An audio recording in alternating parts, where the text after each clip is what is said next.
Hey GC, happy February 16th. Why don't you grab a friend, stand up, sing, it's gonna get fun. Come on. Have you ever seen the wonder in the glimmer of first sight?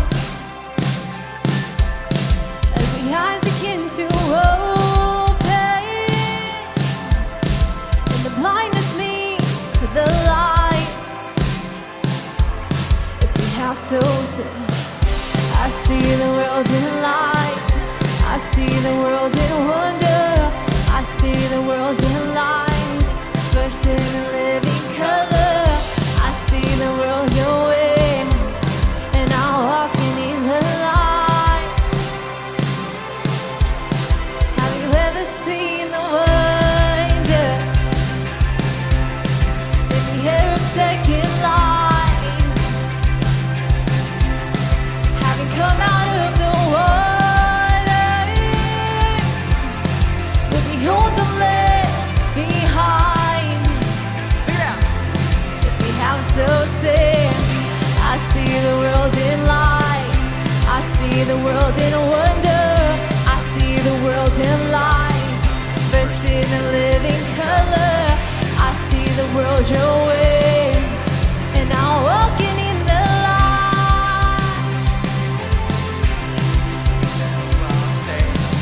I see the world in love.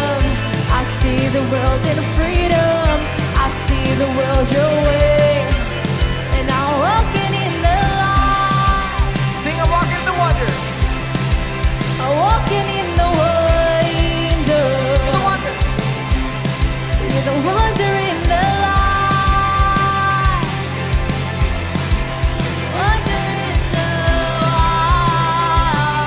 If you have, sing it out. Now so say, I see the world in love. I see the world in freedom. I see the world your way. You're the wonder in the wild.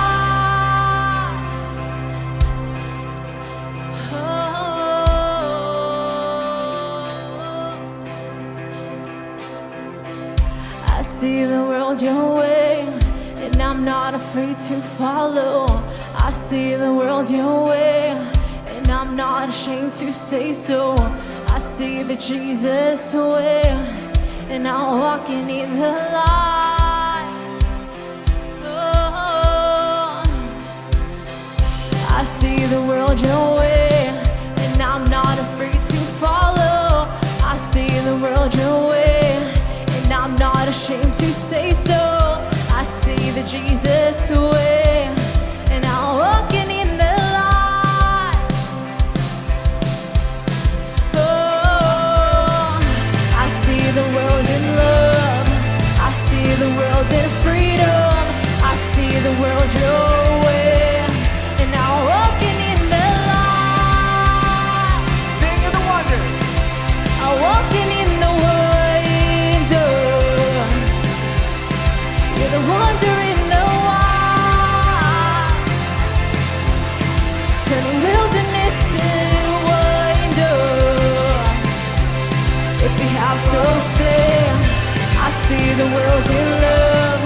I see the world in freedom. I see the Jesus way, and I'm walking in the wild. GC, it's gonna be a great night. Why don't you turn your attention to the screen? Pastor Vlad has a great message for you tonight.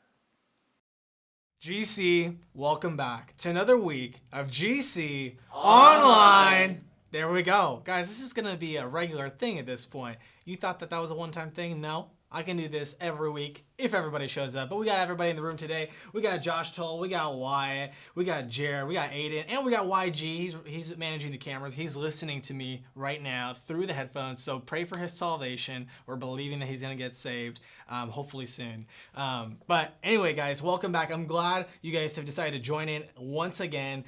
So wherever you're at, wherever you're coming from, thanks for jumping in, tuning in, sitting in to another week of GC Online. Guys, last week, we talked about a few things. We talked about the crazy story of David, and the big challenge was to not let people that are in different areas of your life that are maybe even bullies to you, or maybe they're not even bullies, but they just kind of talk negatively towards you. They're always like name calling or always doing something in that sense. And whether it's for them to compensate for how they feel about themselves or their situation, the point was that love does not stay silent.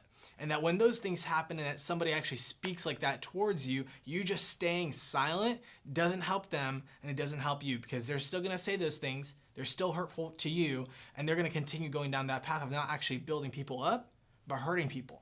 And we saw that even in David, in his life, that his own dad had rejected him essentially, and not rejected, but totally overlooked David when it came to the prophet Samuel coming, and how it can be really easy for us, like when we don't have somebody constantly like praising our name and saying how awesome we are, it can be so easy for us to feel forgotten or rejected or overlooked, or just forgotten. You know, it can be really easy, especially with, I don't know what your parents' work schedules are like. Some of you guys, I know your parents work both full-time jobs, and it can be sometimes difficult to even see your parents. But yet you have the decision. We also said the quote from Isaac where your life is your responsibility. And so it's no one else's. It's not your parents' responsibility to be there for you all the time. It's not my responsibility to always be checking up on you, or your leader's responsibility. It's actually just your responsibility. And so this week we're going to talk about another thing, and this is going to be kind of a perspective message, and it's going to be really about the way that we see things, the way we see people, and the way that we see the world. And we had talked about this a couple weeks ago, but I think that there's a little bit more that we need to dig into and see, because the reality with any situation is that the way you will approach a person or a situation is always the way that you perceive them, if that makes sense. So we always, no matter who it is, if we see something in the distance, like we see a stadium, for example, from a far off distance, typically you have a couple of ways that you can begin to see it and have a perspective of it. Some of you guys, when you see that stadium far off in the distance, you might think, man, this thing looks so small. And then you show up in person and the thing's massive. This legit happened to me when it came to the Colosseum. Many of you guys know the Colosseum in Rome. Victoria and I, we got to go to Rome for our honeymoon, which was super, super cool. We actually started like up in Milan, and then we went all the way down to the southern point of Italy. And we got to do a bunch of stuff. I mean, guys, honestly, I'm pretty sure I gained like 20 pounds because I ate pizza every single day and pasta. And when people say that the pasta and the pizza is better in Italy, they're not lying. And gelato. Okay, I probably had like 3 cones of gelato every single day at least. Like, we're passing by a gelato stand. I don't even care if it's bad. I'm like, we're getting some gelato. But one of the things we did was we actually walked everywhere. So obviously not city to city, like we took public transportation, but we pretty much walked everywhere. So it was around 10-mile walks every single day. And so we were like, we kind of don't have chill when it comes to the sense that we always are doing something, going after something. Like we went to Italy on a vacation on our honeymoon, and we're like trying to figure out how fast we can see every single thing. Like, okay, we can go to this and we can go to that and we can make it sure by this. And we're like trying to see every single site within a day. And so one of the days we decided to go to the Colosseum. If you know what the Colosseum is, it's just a giant like arena in a sense. Like we have our new football stadiums and things like that these days, but this was a medieval one where it was like gladiators would fight and things like that. And I felt like in movies, like it looked big, and like in photos it looked big, and from the distance, like it was big, but I didn't think it was like that big. Like when I think of the Colosseum, I don't think that it would be the size of an actual football stadium today. And I don't know, if you would think of it and try to imagine it, you probably wouldn't think that the Colosseum is really, really big. Like, would you guys think, like when you think of the Colosseum, what do you think? How big do you think it is? If you had to say a size. Probably like 20 feet. 20 feet. Yeah. 20 feet. Like, you wouldn't think it's too big, right? No. Like, in the same way, like for me, like I remember like we finally like got into this road, and they literally have roads. Like, you know how they say like all roads lead to Rome, and it's like a saying? It's actually because Rome was the first like empire to actually build roads. And they built all the road systems so that they would all lead to Rome. But no joke, they have roads everywhere. And they have a path of roads that legit goes from one side of the entire town, and it's a bridge that you can walk on that goes all the way to the Colosseum. And it's like probably a good like 7-mile stretch of just straight road. And so we go on this road and we see the Colosseum in the distance, and I'm like, oh my gosh, it's like right there. We're pretty close. And it's like I keep walking, and I'm like, man, I thought we would be at this thing already because I thought it was a lot smaller. You know what I mean? And so we start walking towards it, and I'm like, dude, it's like, this is taking forever. Like, and I saw in the distance, and I thought, man, this is gonna be right here. And finally, like, we finally get there. We walk all the way over there, and legit, it probably took us a good like hour and a half just to walk there. And I could see it the entire time, because my perspective of it was that it was so, like, I didn't think it was that big. So when I saw it, I was like, oh, I'm pretty close. But in reality, when I actually got up close to it, the thing was massive. I mean, this thing was so big. I mean, I bet you at least like around, it's probably like, I don't know, 5 miles in a circumference. Like, the thing is huge, massive, massive thing. And it's kind of like crazy that it's even still standing, because it's literally just like stones stacked on top of each other all the way to the top. Like, obviously there's like parts of it that have like fallen off and things like that, but overall it's like all still intact. And it was crazy to me, and it really taught me a lesson of perspective, because something that I honestly thought was kind of small, kind of probably wasn't even that big of a deal, but it's like, okay, it's on the bucket list, I gotta check it off the list. I'd be like, well, I went to Rome, I saw the Colosseum, I saw the Pantheon, I saw the Trevi Fountain, like, just list off those things, okay, I saw them, we're good.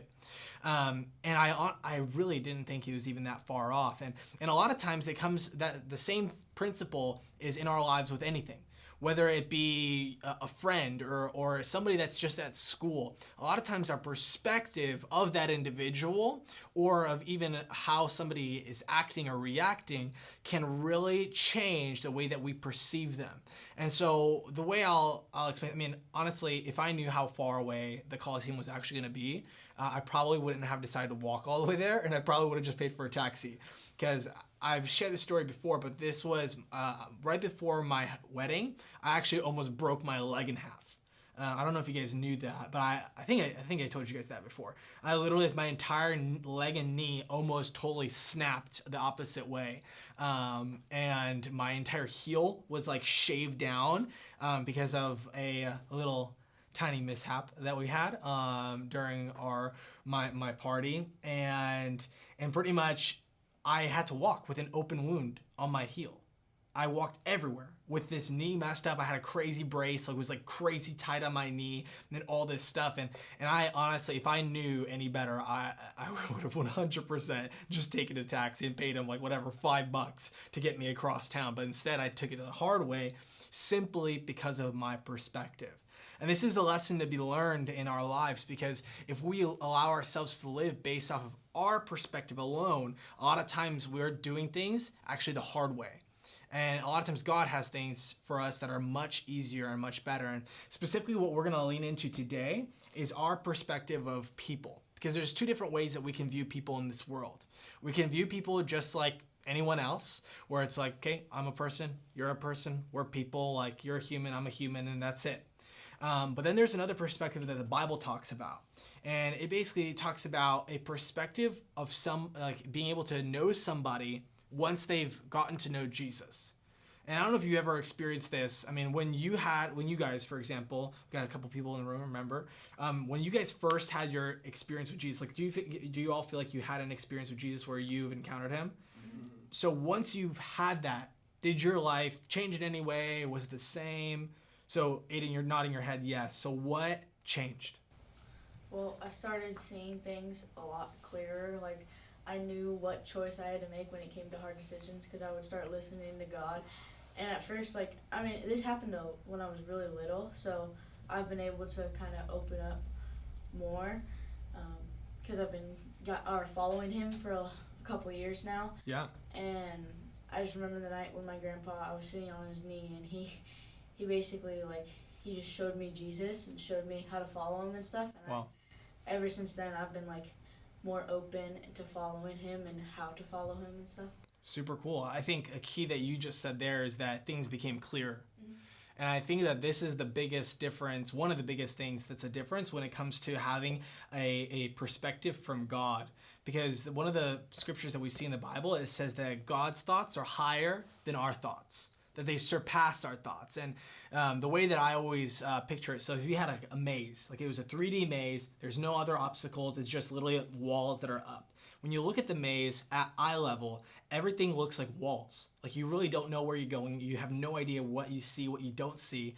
But then when you have the maze and you have an aerial view, what you notice is those giant walls now pretty much get flat.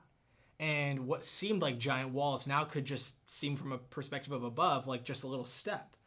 And that's the thing that happens when we say yes to God. We get his view and his perspective of everything in our lives. When the Bible says that, there's a scripture also that says that when weapons are formed against us, they will not prosper. Once we're in Jesus, there's a scripture that talks about that. There's a couple keys you can take away. First, weapons will be formed. It doesn't say if weapons are formed. It says weapons formed against you shall not prosper. And the reason is because you can see them coming. So it's like, imagine and you're walking down the street and you just know there's a guy hiding around the corner that's going to try to jump you. It's like, that's about to happen. So what do?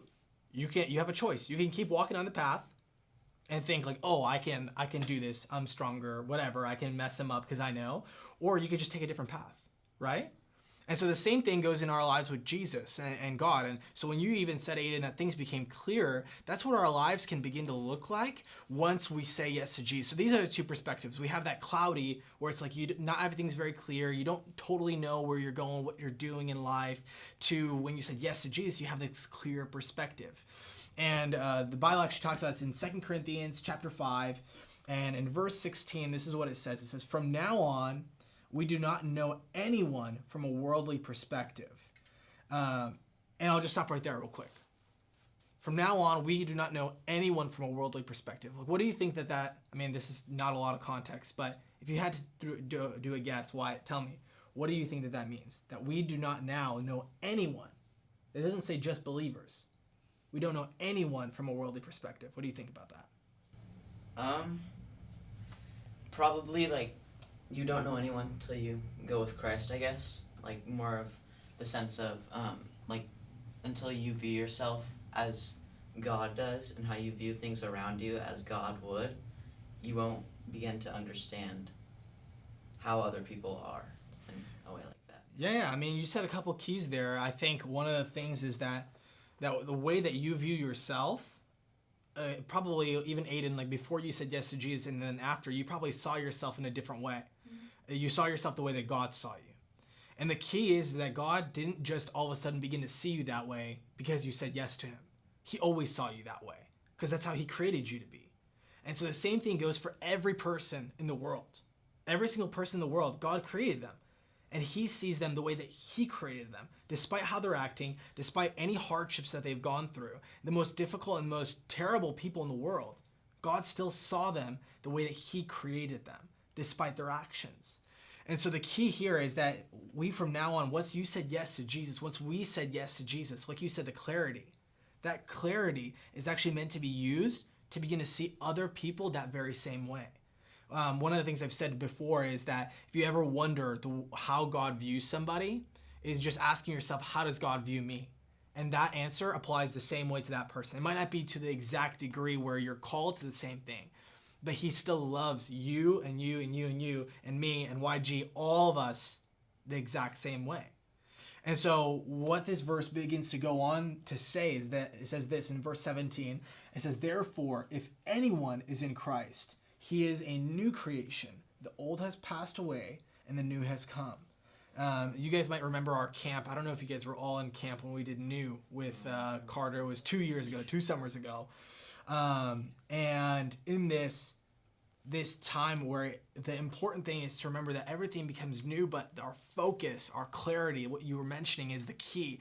When it comes to our lives and the way that we live our lives, once we said yes to Jesus, is our responsibilities now to not it can be easy just kind of be joking around and kidding and saying a comment here and there and almost like making fun of somebody, but it's like you're not actually serious. You don't actually think that about them. But the reality is that when you're saying those things that are opposite of what God says about those people, is you're actually not partnering with God anymore. And I mentioned this before, but when you begin to say those things at somebody that is not true, that is not what God says about them, you're actually partnering with the enemy. You're literally partnering with the devil to help destroy the way that somebody has their identity and the way that they view themselves, just because you're joking around. And I'm not saying that I'm not saying that I'm perfect at this. Sometimes like I want to roast somebody really bad, and then sometimes I do. And I just roast them. I put them on the spot. I'm like, dude, they are never going to recover from this. And then afterward, every single time without fail, because of how I began to tell Jesus, how I told him that I want to be just like him, he corrects me. And he's like, hey, why did you say that to them? Okay, sure, they made a mistake. You made plenty of mistakes. You make mistakes every day. Why are you pointing out the things that the enemy is always pointing out in them? Why aren't you pointing out the things that I say about them? And so it doesn't matter who it is. It doesn't matter if they said yes to Jesus or they never have said yes to Jesus. There is a perspective and a way that God views those people, and that's the thing that we need to begin to focus on.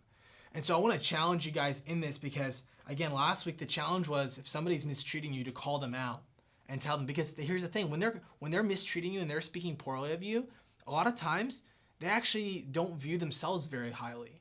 And maybe they're struggling with things. Maybe they've felt alone. Maybe they feel hurt. Maybe they feel forgotten. I don't know. But in those things, in that way that they feel, a lot of times that can actually cause them to lash out and to bully. And never forget it, I had a friend, well, he wasn't my friend at first. He was definitely a bully. And I think I've shared the story before, but he literally like kicked a door shut on my hand. Literally kicked the door shut, broke my finger, and that's how our friendship began. That was the beginning of our beautiful friendship. It was not a friendship, and I was extremely mad at him, and my mom made me apologize or whatever, and because I got really mad at him and all this stuff. And but the key was that I had a choice, and we all have a choice. Every time somebody acts a certain way against us and mistreats us, we can always act two different ways. We can either like go internal and just internalize it and accept it, or there's three ways, I guess, or we could lash out at them and like be like, what? And then roast them back and clap back. Or in that moment, this would totally diffuse the situation. We could just tell them like, hey, like that's not who you are. And as cheesy as that sounds, it's real. Because so many times we begin to convince ourselves in the lie that the enemy's been putting on us and living in that, rather than living in what God calls us and how God sees us.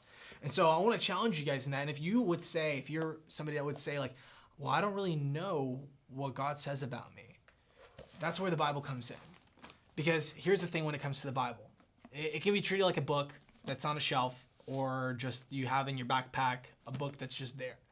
But imagine how different the Bible would be to you when you began to treat the Bible as a letter that was literally created and crafted by God through all of time, with lessons and teachings and amazing things that he says about you in it.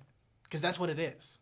It's what a lot of times you might have heard this before, but it's pretty much a love letter from God to you.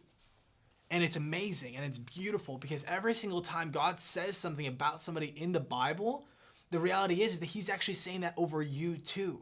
So if God says in the Bible, like, you are fearfully and wonderfully made in Jeremiah, guess what? He's saying that about you. When God is talking to Noah because he's nervous because he's building an ark and there's a huge flood and he's super anxious and he's encouraging him, it's the same thing for you. Every single time God says something to somebody here, he says those exact same things to you. This is a love letter from God to you. And so if you ever have a question of whatever, of your identity, who you are, and you're just stuck, as the reality is like the emotions that we feel, that way that we feel, it sometimes feels so real. And we see that actually. One of the things that, if you were at Sunday, Pastor Tom talked about this. He talked about how the Bible, one of the things you guys probably have heard this, how this is like a sword, how the Bible is like a sword. And one of the things when it says that is that it divides between soul and spirit. And Pastor Tom talked about this on Sunday, but it's so huge. And so what that means is that, what is your soul? Your soul is your mind, your will, and your emotions. And the spirit is that life-giving God part of the inside of you that brings clarity, like you mentioned, Aiden. And so many times when we live in our feelings, it's like things can be cloudy. Like we don't fully understand it, we don't fully see it, and we just act off how we feel. But when we live by the Spirit, that actually brings life and that clarity that you were talking about. And that's actually what the Bible does. It can divide. When you're in a point where you're kind of confused and you don't know exactly how you feel, that's where this comes in. Because if you are overcome with emotion, whether it's anger, whether it's happiness, whatever it might be, and you're facing a vital decision, the Bible will help you decide and decipher based off your feelings versus what God's actually saying about the situation. So I want to encourage you guys in that. And really, it's like we talked about, the thing is our life, when it comes to living with Jesus, there needs to be self-awareness and moments where we really ask ourselves questions. Like if you're somebody that you're constantly like joking with people, but it can be viewed as harmful, and instead of the excuse being like, well, they just have thin skin, like they need thicker skin, like I'm just joking, just slapping the I'm just joking sticker on there is not enough. Because you're actually, like I said, you're partnering with the enemy to bring that person down. And so ask yourself, ask God, be like, God, why? Why do I do that? Why do I constantly do that? Why do I feel the need to always throw a joke at somebody that puts them down? Why? And I guarantee you, God will begin to show you those things. And if you feel like you're not hearing it from God, bring it to one of your leaders. You guys have amazing leaders all around you. Ask them, like, hey, this is something that I do and I don't want to do it anymore. Can you help me with that? Can you help me see why I'm doing this? And I guarantee you, God will begin to reveal that to you and show you time and time again. And so, GC, I love you guys. I love every one of you. You are all so amazing. You are so loved. And I just want to see you begin to live life and live through a perspective and a view of the world that God has of you. Not to live in a perspective in a world of whatever you feel. And so don't be like me, walking 7 miles to the Colosseum. Don't take the hard way. Begin to live through the perspective of God. Don't be stuck in a maze. Allow God to show you how to get out of a tough situation, a tough addiction, a tough habit. God will show you the way, and he'll make it so simple. But it's something about when we try and we're putting the effort in us, that we can just get lost in the maze, and it feels like we can never get out. And so if you're struggling with an addiction or something, begin to ask God to give you perspective, because he'll show you out of that thing just like that. So GC, I love you guys. We'll see you guys next week. We'll see you at Thursday Night Prayer. Do not miss it. I want to see you there. Josh, I want to see you there. All right. I want to see you guys on Sundays. And on February 23rd, do not forget, it's going to be our GC in person. Invite a friend. It's going to be really fun. We're going to have some food. We're going to have things and games and things like that. So it'll be a really fun time. First one of the year. Invite some friends. I don't care how bad they are. We have a godly perspective of them. Remember, we're not viewing them based off of their actions and the things that they do or don't do. We're going to view them the way that God views them. So invite them. Bring them. I'm excited to meet all of them. Anyway, love you guys. See you guys next week. Peace.